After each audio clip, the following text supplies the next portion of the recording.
everyone. It's been a while since I made a video, but I've been feeling like making this video for a while. And let's just hop into it. It's kind of interesting. It's about things I've learned. Sorry. It's about things I've learned this past year of 2019 and even a bit into 2018. But 2019 has, for me, actually been a pretty transformative year.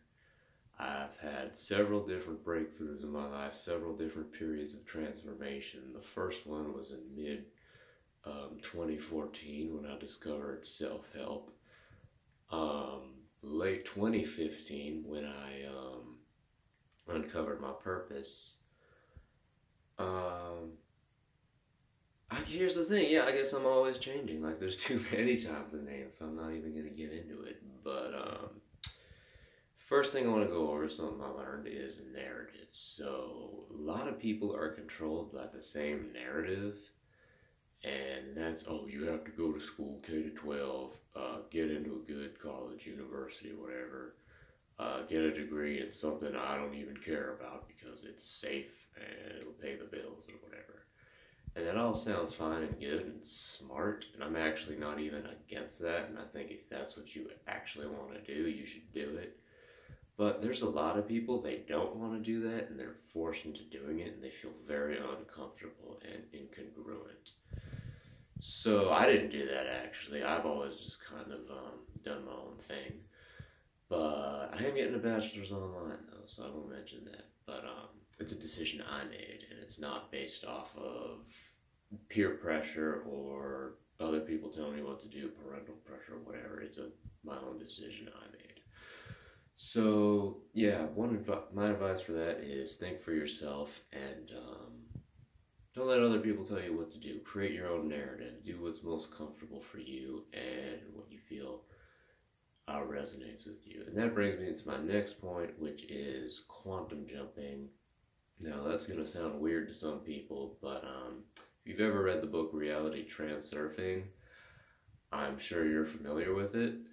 So I would highly recommend you look that up. It's a very good book. It's written by a Russian physicist, and he talks about how there are multiple different realities, and we're constantly surfing through these realities day by day. And it's gonna sound weird. It's gonna sound sci-fi, but it's real, alright. It's real. And to get in touch with the reality you want, you must feel on the vibrational frequency of it, and that comes down to breathing in through the chest and breathing in through the gut. And I've made many videos discussing that, but you can watch them again or just read the book. So yeah, that goes in.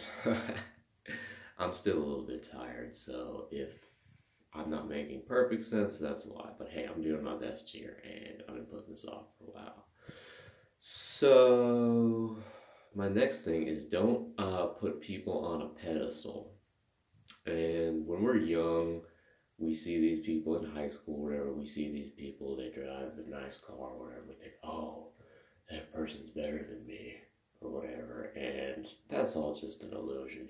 They're better than you in your mind, and as George Orwell says in the book 1984, which is a very good book, I highly recommend you read it. What does he say? But yeah, nothing is real except for which exists in the human mind. So when you're putting somebody on a pedestal, you want to hang out with somebody or want to be with somebody in a relationship or whatever, you know, be friends with them or whatever. Don't put them on a pedestal. Just view it as is. Like, it is my intention to do that. Or maybe you don't have anything in common with these people and it's just all a bunch of societal narrative BS. My advice, honestly, would be find people you actually have things in common with and resonate with deeply, rather than, these people are better than me because I've been told they're better than me or whatever, or they appear better than me because society makes people like this appear better than me, which that's just a load of BS. Find people you actually resonate with.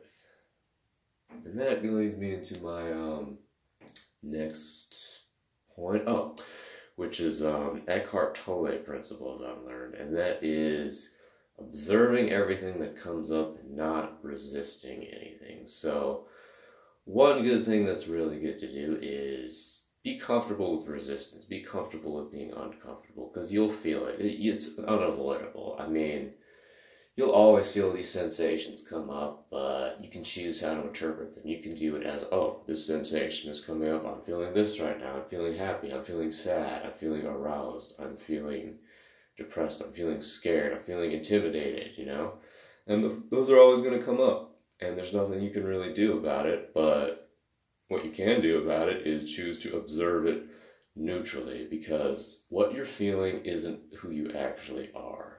And I used to think this way back, like, I feel inadequate, I feel nervous, I feel happy, I feel mad or whatever, but it's not really who you are. You are the observer behind your thoughts. And you can read more about this in Eckhart Tolle, New Earth and Power of Now, two very, very good books. I highly, highly recommend you read them if you haven't.